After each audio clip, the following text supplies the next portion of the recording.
On this episode of This Week in Space, we're talking about finding your space tribe with National Space Society leader Dale Skran. Stay with us.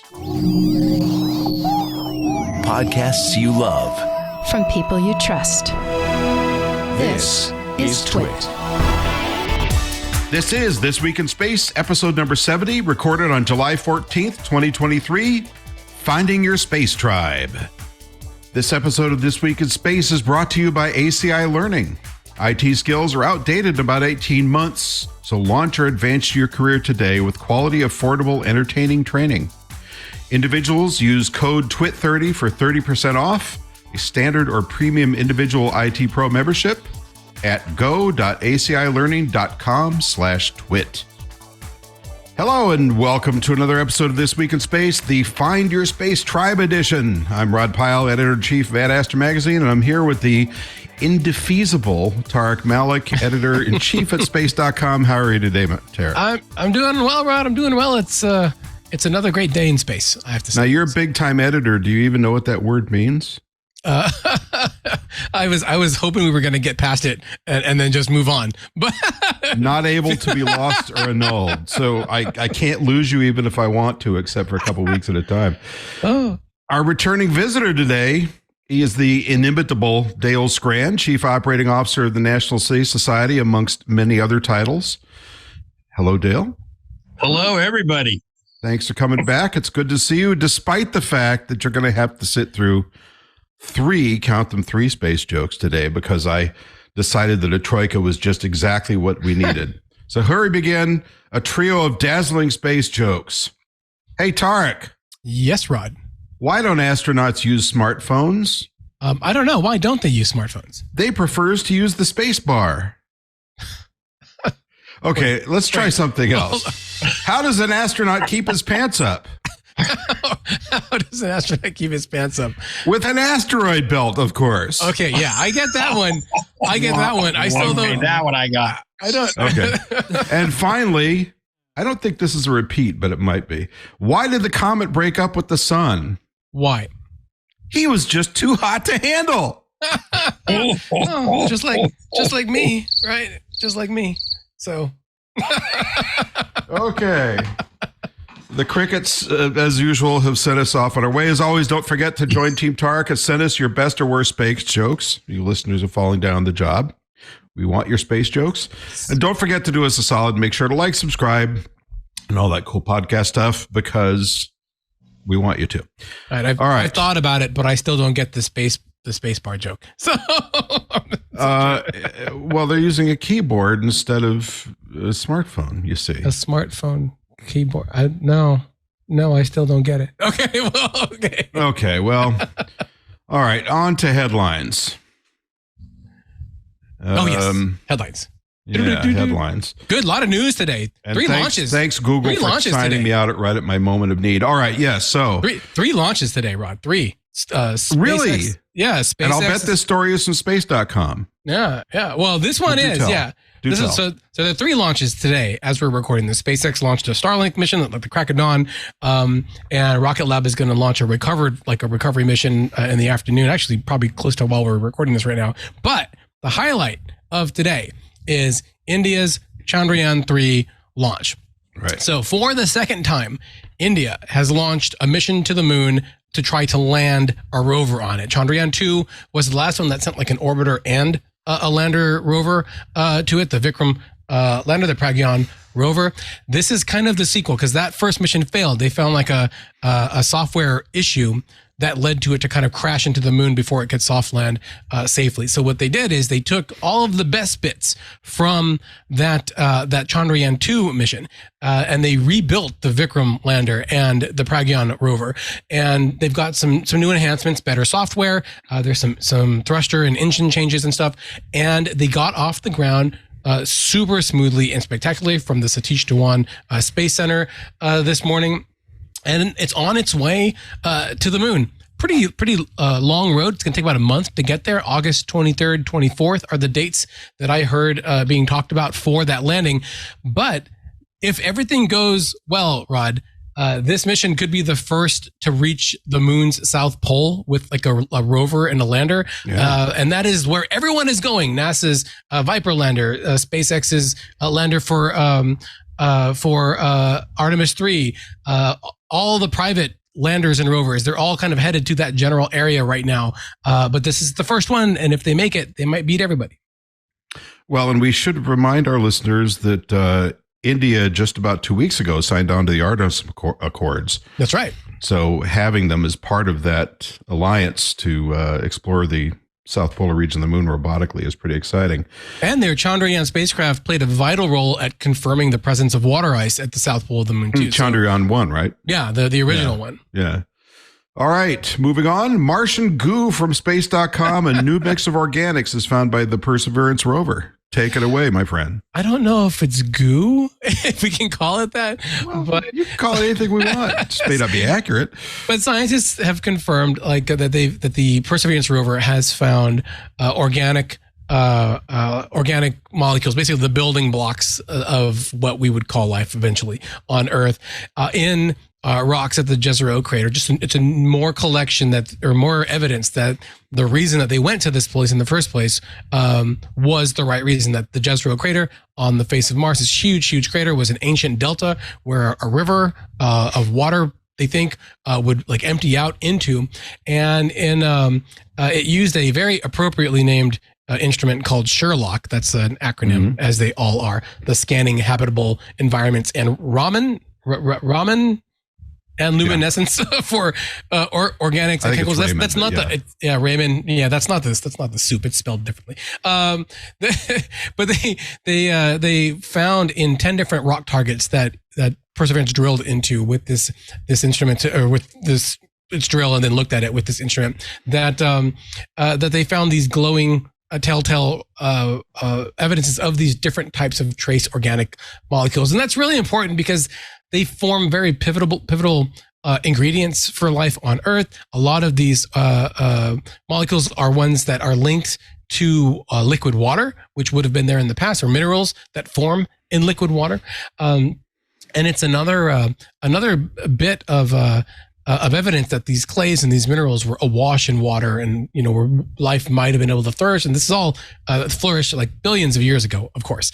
But NASA wants to send astronauts to Mars. This might make it a better place to go and check out. And it seems like Perseverance, a couple of years into its mission, is already performing well and above what they were hoping it was going to do for this search. If that's possible, considering it basically completed its primary mission in 6 months. That's right. Which was pretty exciting. I was still working at Caltech at that point. And they said, yeah, we've done it. And I'm like, wait, what? Okay, to the You're Scaring the Hell Out of Me department. Don't take my sunshine away. This from Scientific American. This is a geoengineering story. A new supercomputer called Darico, or Straight Hurricane, as it translates literally from the Spanish. A new supercomputer is helping climate scientists determine whether injecting human-made sun-blocking aerosols into the stratosphere would alter thunderstorms and rainfall, as well as our primary goal, which is to intercept and reflect sunlight and lower global temperatures. It's operating right now as we speak at the National Center for Atmospheric Research, and, quote, will allow scientists to run more detailed weather models for research on solar geoengineering, unquote. Now, there's a number of people have concerns about this. One of the big ones is, hey, we often find that when we do these things, there are follow-on effects we didn't expect. This is terrifying. But also, which I hadn't thought of actually, concerns about international inequities between the have and the have-not nations. And one I didn't quite fully comprehend, the fear of being overly dependent on the results of this. Now, what I do get about that is we don't want to discover that this works just well enough and then continue to keep emitting vast amounts of carbon dioxide and the carbon imbalance, because, of course, that will still end up being a losing game. So, the idea is use this enough to give us some more time to address our climate change problems. But, this is kind of up there. There was another plan not too long ago that was being bandied around. It still is, I guess, of Dale would know more about this than I do, I think, deploying a large number of reflectors or beads or some kind of blocking material out between Earth and the sun in a stable orbit that would just kind of sit there and intercept sunlight, which is a little scarier than aerosols, because at least aerosols will eventually dissipate. If you do, I don't even know if you call it geoengineering at that point. I guess you can, out well beyond Earth orbit. Now maybe you got some interesting problems. Any thoughts, Dale? Look, the problem with all these geoengineering schemes, and there's a bunch of them, including, I think it's recently been noted that the Earth is actually getting hotter because there's less air pollution from soot. Yeah. Soot cools. Anyway, there's several different ways that can do it. I also just noticed an article. We got a guy who's developed a super reflective white paint. If we painted 2% of the Earth's surface with white paint, it would cool us off enough there wouldn't be a problem. Problem with all these schemes is they don't have much to do with what's in the oceans. And they might cool the Earth, but they're not really changing the whole carbon cycle. So you could have, maybe it gets cool, but all the fish die or something, which would not be good. That paint thing is in a Philip K. Dick book, Dale. It's like everyone's wearing personal air conditioners on their back, and there's a whole company that just paves over the desert and paints it white to keep the planet. Yeah, but as Dale points out, I mean, this week it was reported off Miami Beach, I think the water was 95 degrees, which is bathtub temperature, which is really just scary as heck. So, I wonder oceans are important. I wonder if this machine is called Derecho instead of Derico. I don't know. It's an interesting name. Yeah. Probably. I mean, I mispronounced your name for the first 6 episodes. So what's that? Having said all that, I think it's important to do research on these things and understand the pros and cons, right? I mean, because it may get to a point where things are really bad, and putting some soot in the air, to stave off kind of like disaster is a good idea. But as you say, it doesn't mean we shouldn't cut back on carbon. We have to cut back on the carbon. Yeah. It sounds so sci-fi, but then again, like AI was sci-fi just a few years ago, and now everyone is talking to it on the computer. So, or using it for space jokes, right, Rod? So, well, those actually were not AI, but yes, last week I did. All right. We're going to move along in just a moment as soon as we hear from our sponsor, ACI Learning. This episode of This Week in Space is brought to you by ACI Learning. Our listeners know the name IT Pro is one of our trusted sponsors for the last decade. As part of ACI Learning, IT Pro has elevated their highly entertaining, bingeable, short-format content with over 7,200 hours to choose from and new episodes added daily. ACI Learning provides world-class service from assisting you in choosing which learning path suits you best, all the way through helping you find the right career opportunity. Fortify your expertise with access to self-paced IT training videos, interactive practice labs, and certification practice tests. Philippe B. shares his recent success story with ACI Learning's edutainers. Wes is an awesome instructor. Passed my 220-1101 on July 4th on the first try. I come from a PR background, so not so much knowledge in IT, but so far I love it. He manages to explain concepts in a way you understand very well. Eager to start 220-1102 now. Don't miss ACI Learning's practice labs, where you can test and experiment before deploying new apps or updates without compromising your live stream. MSPs love it. Retake practice IT certification tests so you're confident when you sit in for the actual exam. ACI Learning brings you IT practice exam questions from Microsoft, CompTIA, EC Council, PMI, and many more. You can access every vendor and skill you need to advance your IT career in one place. ACI Learning is the only official video training for CompTIA, Microsoft IT training, Cisco training, Linux training, Apple training, security, cloud, and more. Your personal account manager will be with you every step of the way to make sure you're getting exactly what you need to be successful in your field. Learn IT, pass your certs, and get your dream job now. Learn more about ACI Learning's premium training options across audit, IT, and cybersecurity readiness at go.acilearning.com/twit. For individuals, use code TWIT30 for 30% off a standard or premium individual IT Pro membership. That's go.acilearning.com/twit. All right, so Dale, give us a quick reminder of who you are, where you came from, how you got involved with the NSS, if you would. Well, look, I'm Dale Skran. I'm the Chief Operating Officer and Senior Vice President of the National Space Society. I've been active at the national level for at least 5 or 6 years, but I started as a wee tyke back in elementary school, doing scrapbooks of the Gemini probes or the Gemini missions. And of course, the big event was that when they landed on the moon, my dad broke down and bought a black and white. Actually, I think it was a color TV, a little TV about this big, and we all watched it. So I had it had a huge influence on me. I also had a chance to go to a lecture in Saginaw, Michigan. God knows why Werner von Braun went there, but he did. I actually shook his hand. I don't remember much about it, but I was really, really impressed. I grew up on a steady diet of Arthur C. Clarke, who, by the way, has some great space-related books, like The Promise of Space. And, of course, and then in high school, I read O'Neill's The High Frontier, and I was like, this is cool. I joined NSI and L5, and I was actually very active in the 70s and 80s. Actually was on the regional board, worked on Space Cause and Space Pact, was a chapter president. And then 1997, I dropped out, became an entrepreneur, went to work at some startups, came up for air in 2008, went to an ISDSC, saw Elon Musk talk, and I said, wow, something's changed. And then this isn't the NSS I left, yeah. Yeah, it's not the NSS I left, exactly. I said, it's like almost not the same planet I left, it was a different world. Oh, hold on a second. My phone's ringing. Wait a minute. Hello? What's that? Oh, it's Bell Labs calling from 1997. They want you to remind the audience that you work for Bell Labs. Okay. Yes. I worked for Bell Labs for 17 years. I was an ITU director. I worked on PBXs, video conferencing, audio bridging, that kind of stuff. And then I went off and I worked at 2 different startups, Ascend Communications and Sonus Networks. I started my own company called CMware, which was a lot like Pandora, but much less successful. Okay.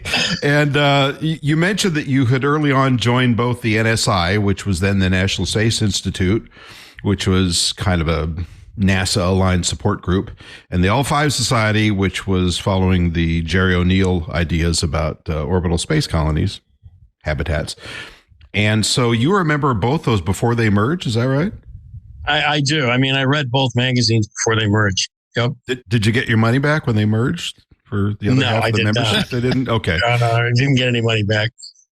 Okay. Well, this is good to know. And it's good to remind people. It's funny. You and I had similar experiences. I wasn't nearly as involved. I think I joined in 84, but I kind of fell away from it around 1991, 92, because I got into movie production and stuff, and didn't get back into the NSS until, I guess, 2012. But same experience as you. When I left, I felt that this was kind of for me, kind of an uncomfortable merging of dislike organizations or dissimilar organizations. And then when I came back, I think in 2012 it was, I thought, oh, this is a whole different ballgame. And sure enough, it has been, and increases to advance and improve, thanks largely to you and your leadership team. So kudos to you.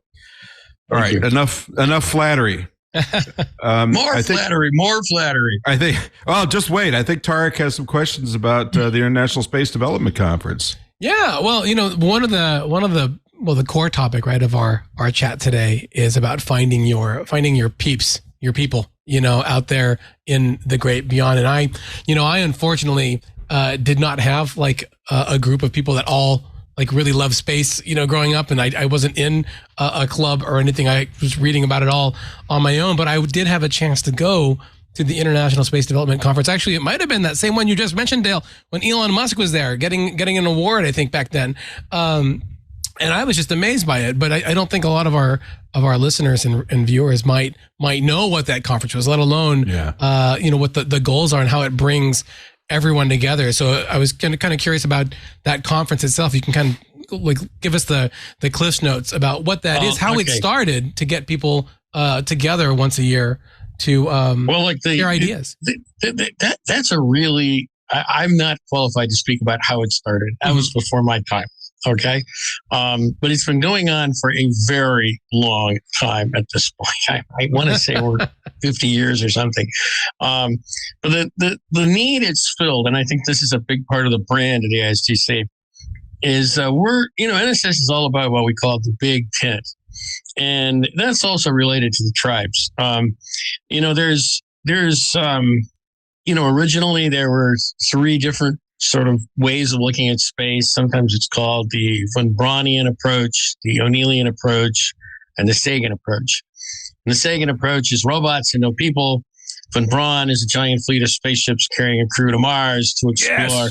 Yes. And O'Neill is, building colonies and settlements in space. And I think, the Planetary Society are the heirs of Sagan, and the NSI were sort of the von Braunians. They were literally founded by von Braun, so they truly are von Braunians. Yeah. And although O'Neill didn't found the L5, it was totally set up as an organization to advance O'Neill's ideas. So NSS today is kind of the union of the von Braunians and the O'Neillians. And so that what ISDC is, it's an annual conference, lasts 3 to 4 days, usually Memorial Day weekend, but not always. It's compared to a lot of these space conferences, it's big. It has a lot of tracks. It brings together, entrepreneurs, NASA employees. I'm going to have to take a drink of water. Enthusiasts, professionals, all kinds of people. We try to keep the price low. It's a citizen conference, not a professional conference. And we try to invite, it's a chance to rub shoulders with, people who are very important, movers and shakers who are speaking to the masses. So anyway, that's the basic idea. Mm-hmm. And we have, usually it's the Mars track, it's a moon track, space element track. We have something called Launch Pad, where people give individual little talks on different topics. And usually it's impossible to decide what you're going to go to. It's just so much stuff going on, so many exciting things. You always kind of come away a little unsatisfied. We also have a lot of students. We have the Space Settlement Contest results announced. We have the Bain Awards announced. We this is where we give our annual.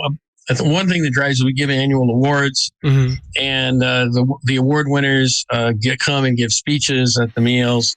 It's a big highlight of the event. So it's just a lot going on. It's a 3, 4, 5, 6 ring circus, and it brings together all those tribes. And the other aspect of the tribes is, there's what they call lunatics, Martians, and free spacers, and in the settlement community. There's those who want to go to Mars, those who want to go to the moon, those who want to settle free space. But we bring them all together. Our policy is settling space is good. We don't care where you want to settle. Go and do it. We support it. And this year, it seems like you had some really big names. I was just going through that list, and Eileen Collins, we've had her here on the show. Pascal Lee, he was here too. And Jared Isaacman, guys bought like 4 trips to space with SpaceX, and is going to fly on the first Starship. Can you give us like a rundown of like either your favorites that were there? Look, I had a lot of chance to interact with Isaacman and Dr. Lee, mm-hmm. and I introduced Mr. Suarez. And I think Melodi's talk was really amazing. She's gotten a grant to do lunar construction, and she has she works at a company that does like 3D printed houses, and really fascinating stuff. Mm-hmm. But the thing about Isaacman, I had a privilege of having lunch with him, and he is. He seems like he is so good. He's like almost a saint. He's the Eagle Scout of space. Yeah, Eagle Scout of space. I was angel. A bit shocked at how young he looks. I in a lot of his publicity shots, he looks like somebody was in the Arctic for several months. And when you meet him face to face, he's very young, very thin. but he's also, compared to ordinary mortals, a phenomenal overachiever. You know, he's somebody who didn't graduate from high school. He went out, started a business, made billions, then went back, got a GED, went back, got a degree in aeronautics, founded a new company that does jet pilot training, and then became an expert jet pilot himself, started flying around, setting world records in different things. It's like anything he does, he decides he's going to be the best or something like the best. And then at some point, he decided he was going to be this generation's Shackleton and explore space. Yeah. And, you know, at the rate he's going, he'll be one of the most experienced astronauts around. And, you know, his next flight will be to test the SpaceX EVA suit. Mm-hmm. Exciting stuff for the first time in many years. The first private spacewalk, yeah. First private spacewalk, but it's also going to be the first time, I think, since Gemini that they depressurize the craft and step outside. So that's going to be exciting. Yeah. Apollo did. Yeah, like I said, it did at Apollo too, but it's not the current practice. We use airlocks now. We like keeping the air inside the spaceships. Yeah, I'll also say Dr. Pascal Lee, multi-talented individual, pleasure to talk to. He's an artist and a scientist. Of course, I'm sure you heard a lot about him from Rod with his the simulation he runs up on what is the island, Rod? Devon Island, the largest uninhabited island in the world. But I'm a bit of an art collector and had a chance to actually bought some art from him. So he likes to paint Mars and all that sort of stuff. He's done a recreation of the Bonestell Mars classic painting with realistic hardware. It's great stuff. I got him. I bought a little poster that he autographed. It's really cool stuff. So look, it's a great opportunity to rub shoulders with these kind of people. I got to host a panel there years back about Interstellar. And may I add, Tariq, we have invited you every year. I'm one of about 4 people that program this conference. Every year I invite you to come, and every year you go, oh, I got that weekend. It's on Memorial Day weekend. You're always welcome to come back. Speaking of programming, for ISDC 2024, this coming year, which will be in Los Angeles, some of our listeners may like to know we're going to have a number of speakers from various iterations of Star Trek, one of which I hope will be Jonathan Frakes. And coincidentally, I have a Jonathan Frakes story I'll tell very quickly. I went to ISDC 1988 in Chicago. I think it was actually Rosemont or some town outside of Chicago, Roseville. And it was fun and it was cool. And I'd never been to one before.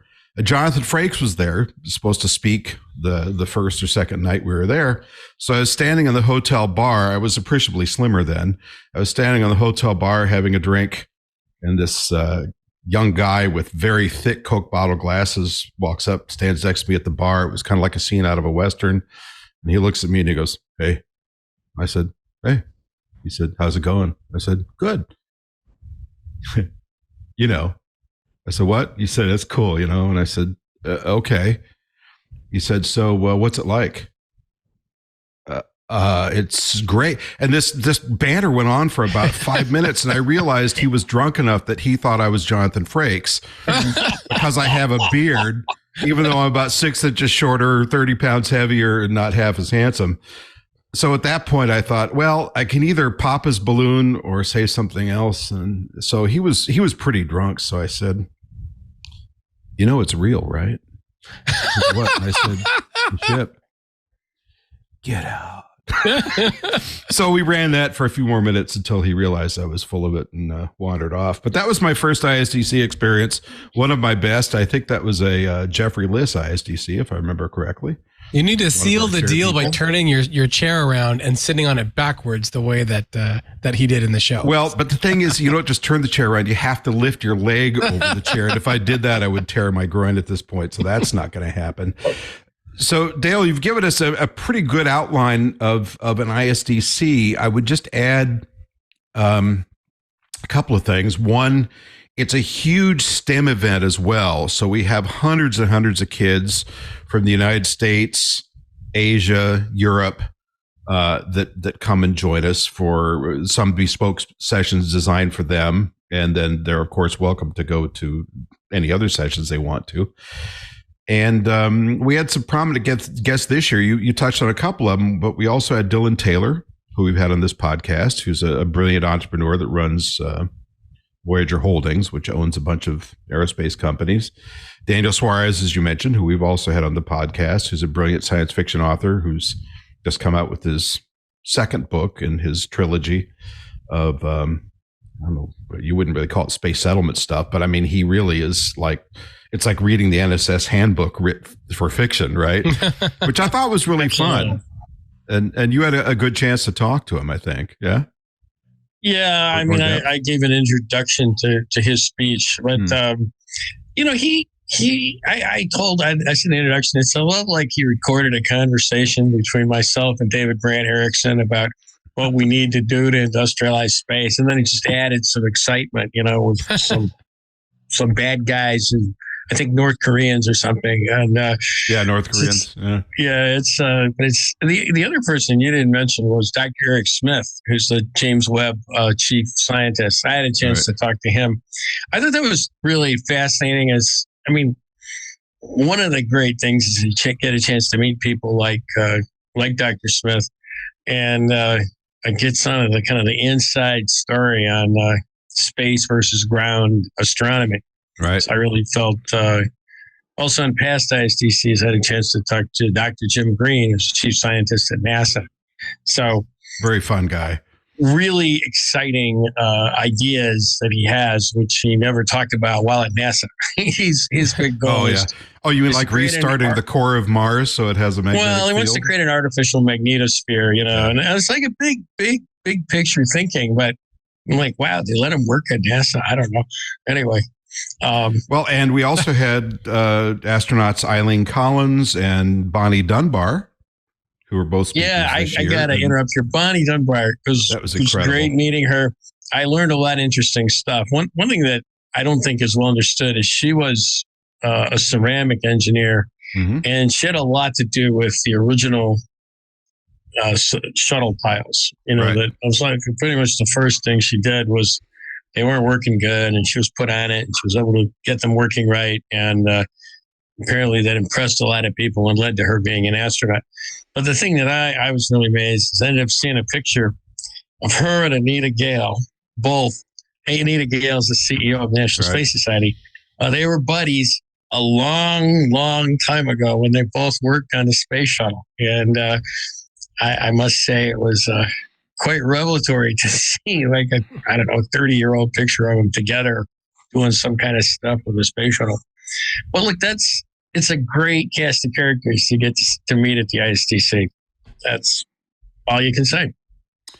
Well, I actually have a little bit more to say about that, but it's going to be a moment because we're going to take a short break. We'll be right back. I just wanted to add one of the things that Eileen Collins talked about was her interesting college attendance career. So like me, she kind of got a bit of a false start, ended up going back to junior college for a couple of years.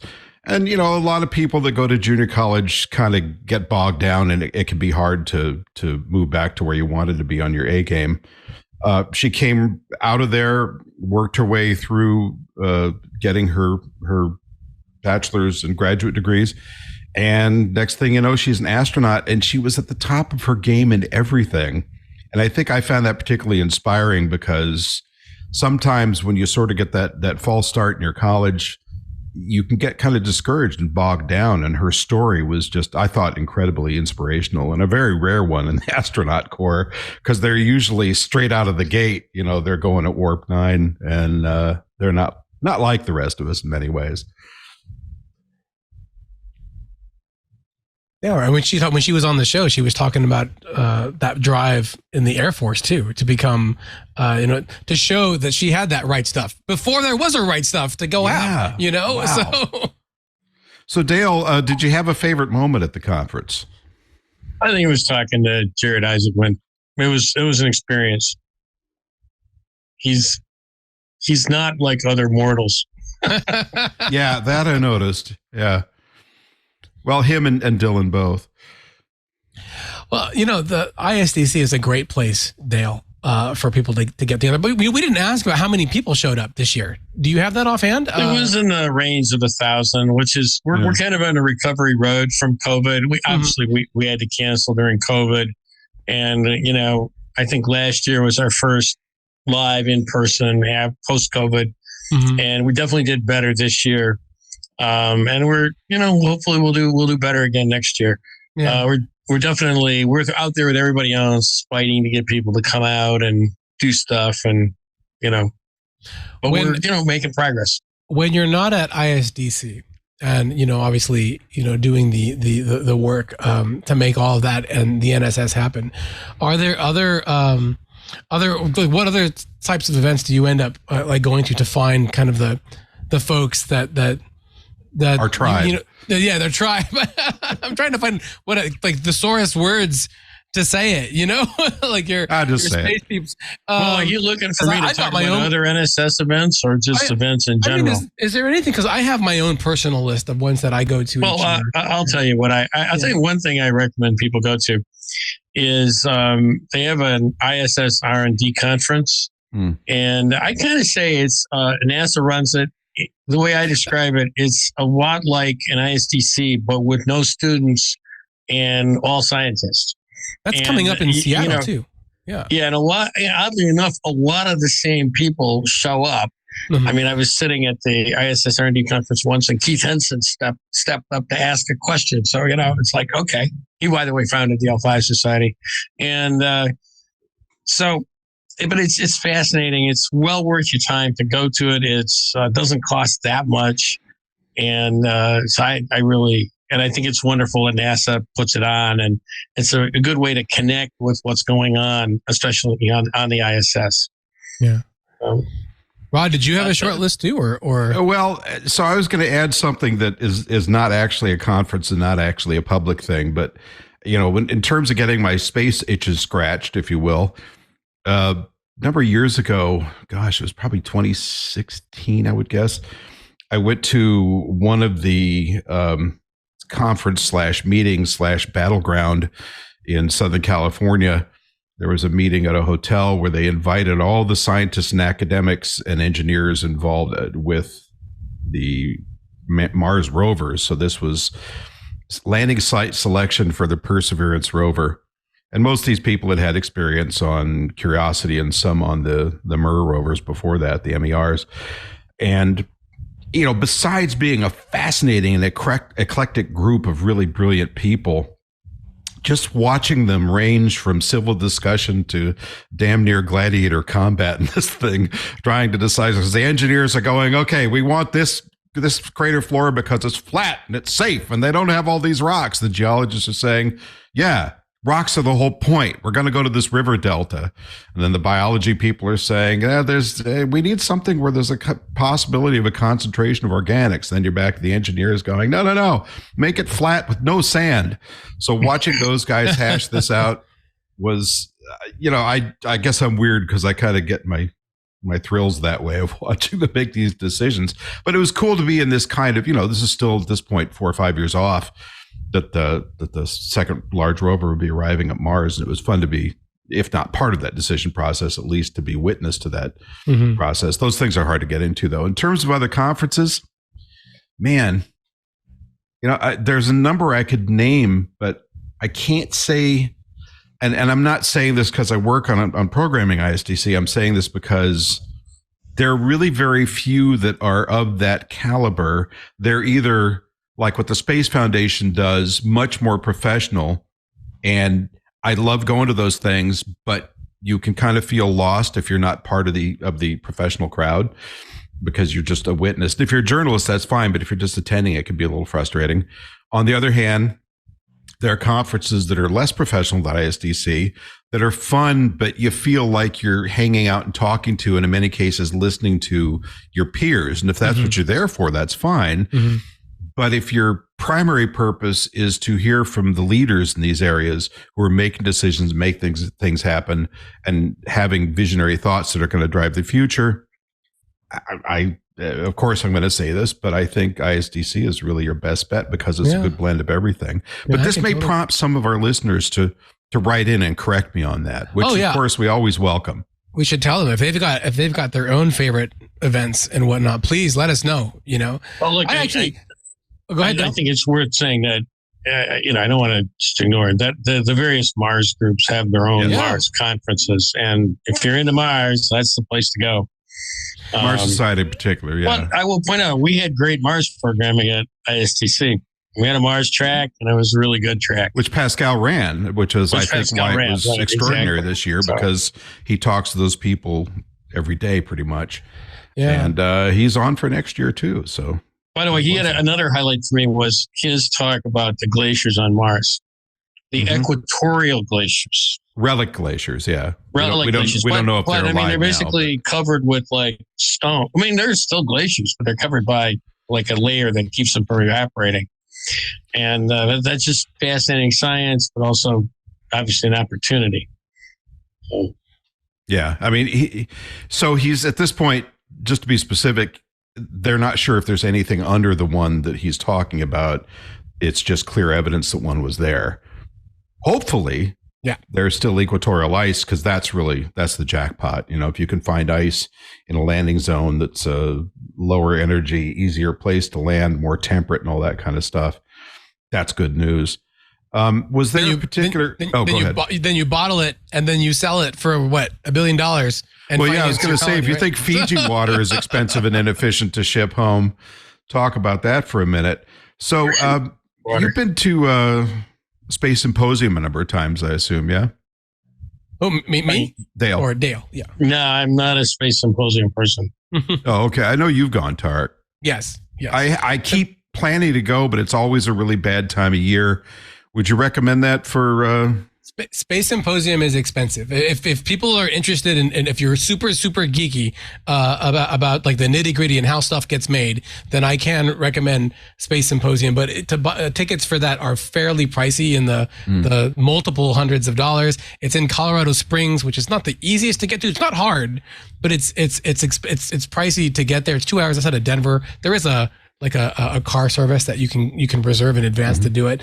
But it's like a 4-day conference, and it is a lot of fun because, I mean, NASA is there. Most, if not all of the companies are there, and they've got so many, like the hardware is there, life-size constructions of habitat modules and all of that.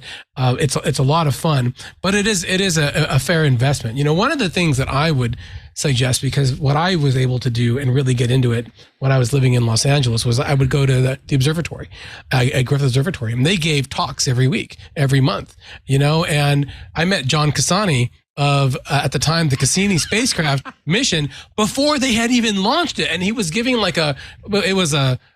wasn't even like a PowerPoint, man. It was like an overhead projector presentation of what it was going to do at the planetarium, and E.C. Krups was there and you know, signed my book about Skywatcher, Shamans, and Kings, which is on the bookshelf behind me, you know, when I told him I wanted to be a space reporter. And he's like, the world needs more of those. And it was all of the encouragement that I had needed at that time. And it was at my backyard. And that, you know, that we're talking a lot about these really big, conferences where you can get a lot of really great access to the people. But if you're looking to find your space people, I would also, like, you know, with little investment, I would advise people to look to what's in their backyard in terms of like observatories or star parties, because that's the first place to start to go try to find people to do it. And even here in New Jersey, we've got this dark sky back in Hope. There's an observatory there, and every Friday you can go and look through telescopes. It's amazing. Dale, have you ever met John Cassani? Sorry. He was a legend at JPL. They brought him in when the Ranger probes were in the 60s, were crashing into the moon, which they were supposed to do, but they weren't doing it in the way they were supposed to be doing. So he helped fix that program along with Bruce Murray and others. Then fade to black, he was brought into the Voyager program in its darkest hour to replace the manager that was having trouble dealing, I gather, with NASA headquarters. And John kind of comes in a little bit like a guy walking into a saloon in a Western, you know. It's like, all right, who's next? So I was, we should have him on the podcast, actually, Tariq. It would be fun. I've spent a lot of time talking to him. He's got a great story about, I don't remember how it happened, but on some occasion they decided to overnight sneak a goat into the JPL director's office, which was found there munching happily away on some unfiled papers in the morning. And then, of course, the question was, what do you do with a spare goat? Anyway, lots of stories there. But I'd like to move on, Dale, to talking a little bit about National Space Society and some of the initiatives. We recently got a $1 million grant from Club for the Future, which was a really good moment for us. And I've really admired how you guys at the top have handled that money, because that went to 18 other organizations as well, same amount. Not everybody handled it the same way. And I thought you guys really took the high road. Yeah, so thanks for those kind words. What we did is we did not want to,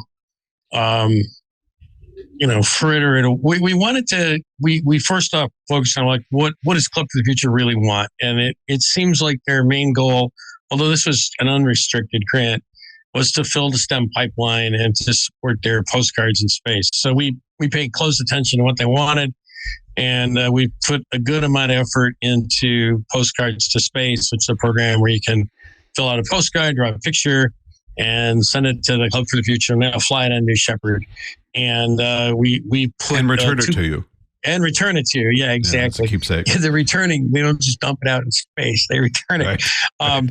So we, every issue of Ad Astra that goes out, we have a couple of these postcards in it, sold on the newsstands in the U.S. and Canada. It goes to all our members, and we're also giving like tens of thousands to school kids and stuff. So that's something, but that's actually not the main thrust of what we're doing. So we've decided, we set up a team and some ground rules that were approved by the board. It needed to mostly be spent, I think, 3/4 in the U.S. It needed to have some relationship to our goals to develop and settle space. It could be inspirational, but it had to support the STEM pipeline. And we set up a small team of people that report to the board and manage it. And I would say about half the money that we've given out, we gave to other groups than ourselves, and about half to internal projects. And that seems to be working nicely. The most recent Ad Astra issue had a nice article about 3 of the early grants. And, one was to a program called Kids Read, where they take space-related books and get them into Title I schools that are underserved. Another one was the project run by Holly Malier, who was the chair of the ISDC, by the way, called STEAM Space. It's a conference in Texas that provides a kind of a space experience for kids. And then the third one was to Expanding Frontiers, which is a group run by NSS board member Rick Cheney in Richardson, Texas, I believe. Brownsville, Texas. And where they're principally focused on helping high school students to learn how to be entrepreneurs in the space field. And Rick will be on in 2 weeks, by the way. That's true. Rick Next week, Jonathan Daigle's on the podcast, and then after him is Rick. And after that, Rick Cheney. Yeah. So, what is these are outside. I mean, when I say outside, it may seem like they're somewhat related to NSS because Holly Blair was the chair of the ISDC, but she does have this separate thing. Rick Cheney's on the NSS board, but he does have a separate thing. And the Kids Read is totally separate from NSS. Right. But we're also funding internal projects, and one of those, and then they're not all like directly about working with students. Our good Ad Astra editor Rod Pyle, who you may know, is leading a project that we call Inspire via Art to create a new generation of art to, in the spirit of Bonestell, to inspire people about exploring, developing, and settling space. And so we're really in the early stages of that, but that's a really exciting project.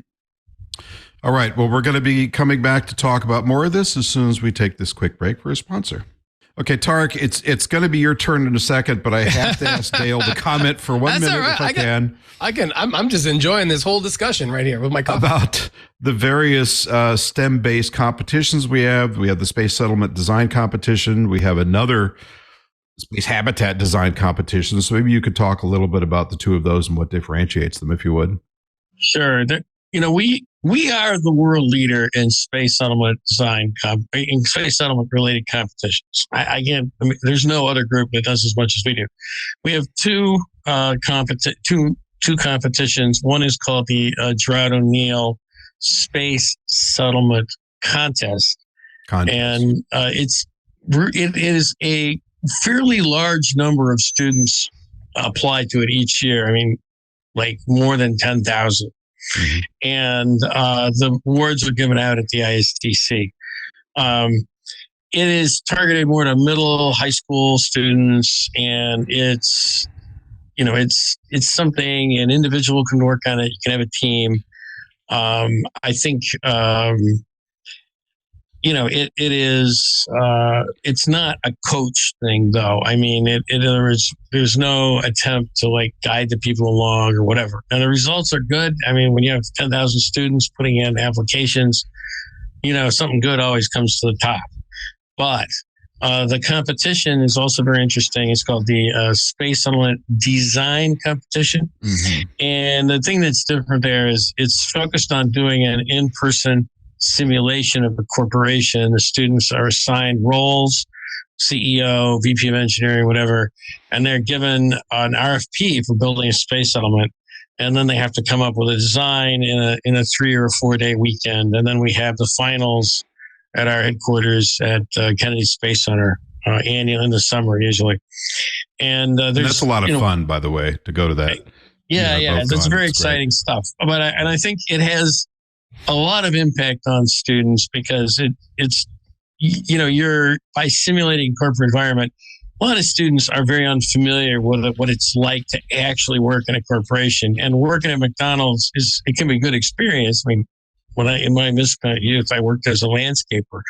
This is probably good for me, but it doesn't teach you much about functioning as a corporate citizen, and the competition does that. So those are good both things. We also have the Spun Debates, which is a governance debate that the awards are given out. It was conducted virtually this year. It's international. According to standards, sort of recently been expanded to the college level. And then we also have I guess it's now the Mark Hopkins Solar Power Satellite Award. There's a solar power satellite design competition for college students that we're a co-sponsor of with several other organizations. I think that lists the major competitions. Dale, if someone wanted to try to join the NSS, like where I assume therere's a website. I assume there's a newsletter. It's nss.org. That's nss.org or space.nss.org, and press the join button. And if you have any trouble doing that, feel free to call our headquarters. Dick, our managing director of membership, is always ready to answer the phone. So, we're delighted to hear from you. Okay, so I was waiting for you to say that, but before we run out of time, what would some of the benefits be to the average person of joining the NSS besides the incredible Ad Astra magazine? Well, it seems unfair to dismiss the incredible Ad Astra magazine with those few words. Ad Astra is a great magazine. It's about 64 pages, sometimes 100. Comes out 4 times a year. Under Rod's leadership, it's been getting better and better.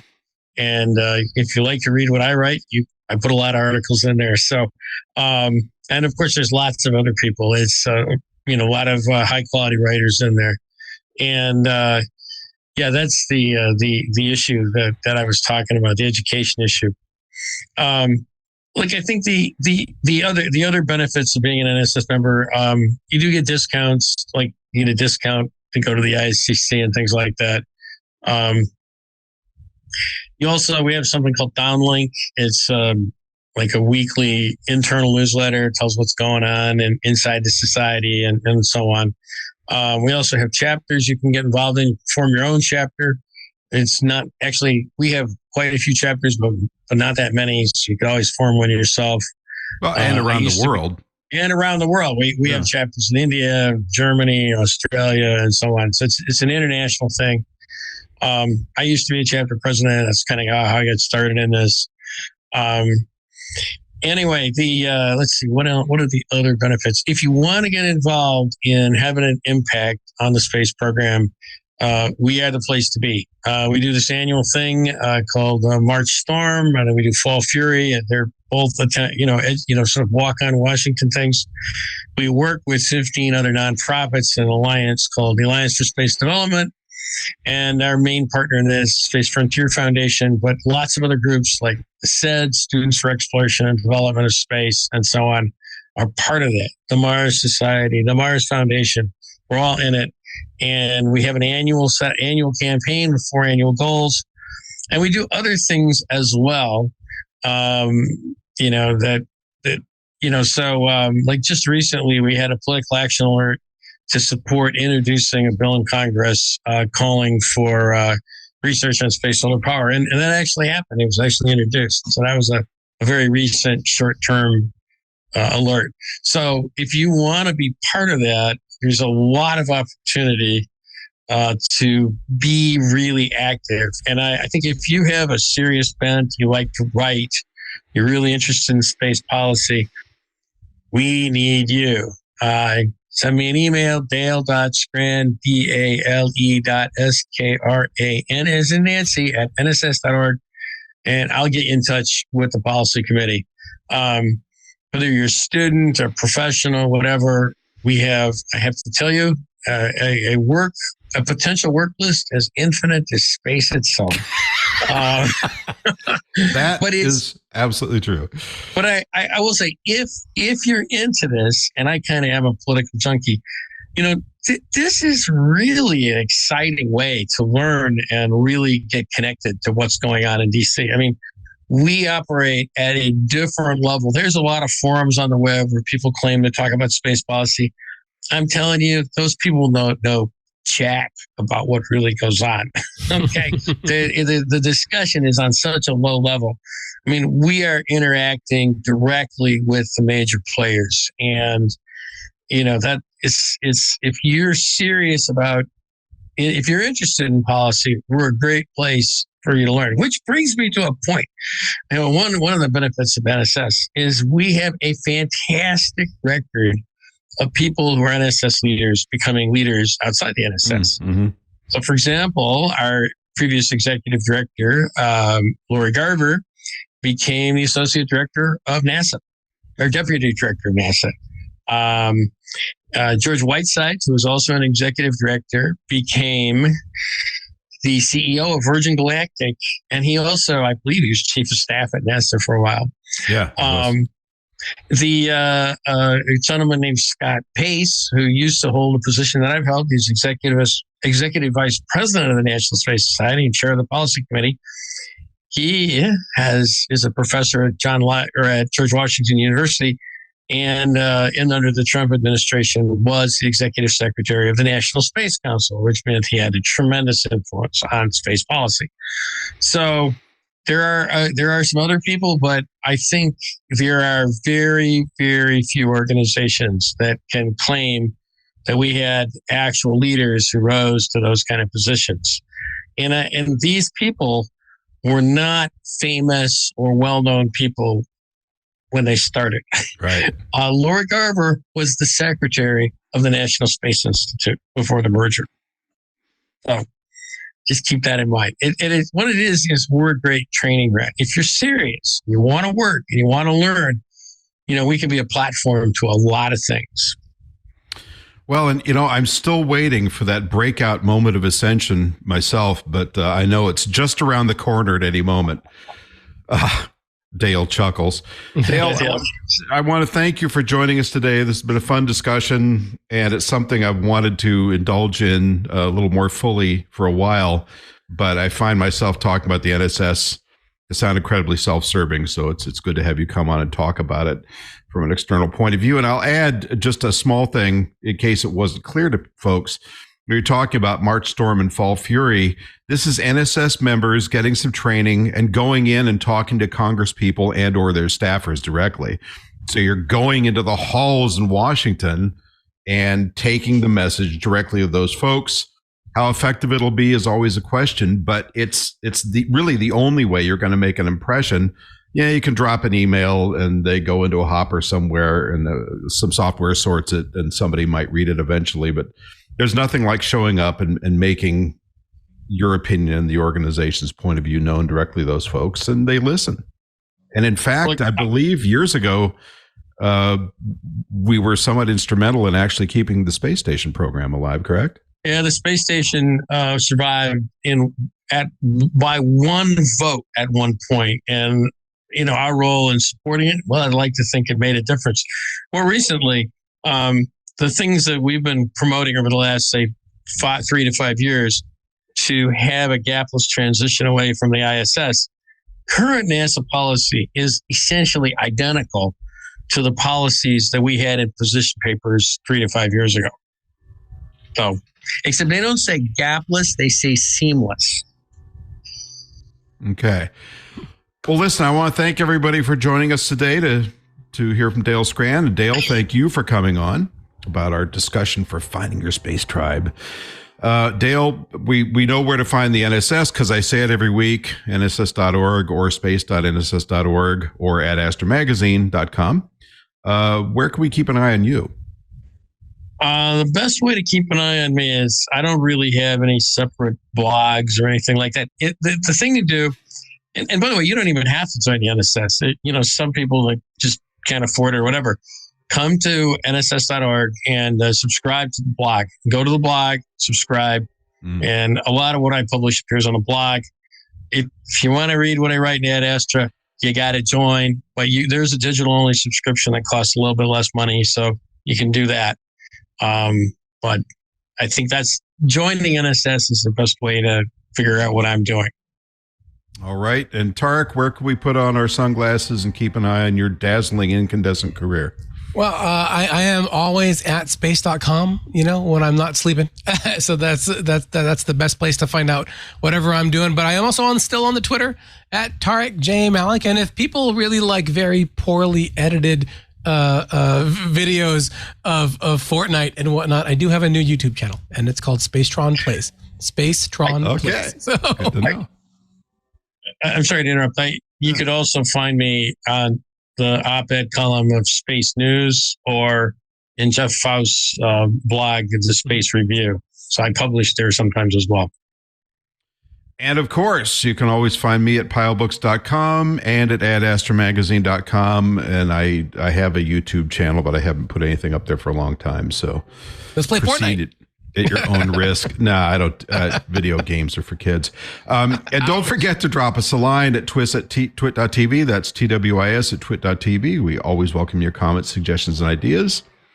Don't forget to check out space.com. The website's the name.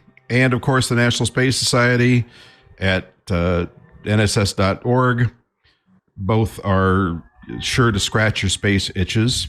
New episodes of this podcast published every Friday on your favorite podcatcher, so be sure to subscribe. Tell your friends to give us reviews, please.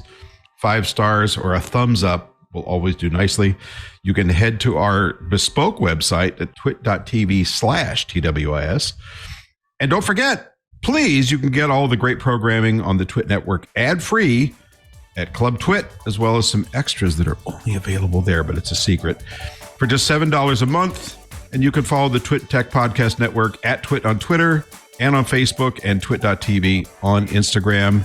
Thank you very much, and we'll see you next time. Bye-bye.